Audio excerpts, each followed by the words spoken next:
সমুদ্র আপনার ধারণার চেয়েও বেশি গভীর। আপনি হয়তো অনেক উঁচু পাহাড় দেখেছেন বা অনেক উঁচু বিল্ডিংয়েও চড়েছেন।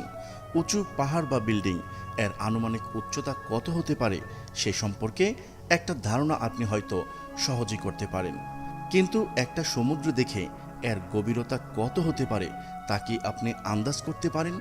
উচ্চতা সম্পর্কে হয়তো আপনার ধারণা আছে, কিন্তু গভীরতা সম্পর্কে আপনার ধারণা কতটুকু? তবে জেনে রাখুন, আপনার ধারণা থেকেও অনেক বেশি গভীর হয় একটি সমুদ্র।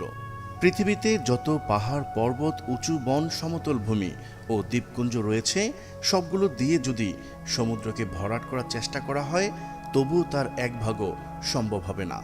বরং পুরো পৃথিবী 2 মাইল পর্যন্ত সমুদ্রের গভীরে তলিয়ে যাবে। এতটাই গভীর হয় একটি সমুদ্র। কি লুকিয়ে আছে এই অপার রহস্য ঘেরা জলরাশির ভিতরে? জানতে চাইলে ভিডিওটি শেষ পর্যন্ত দেখতে থাকুন।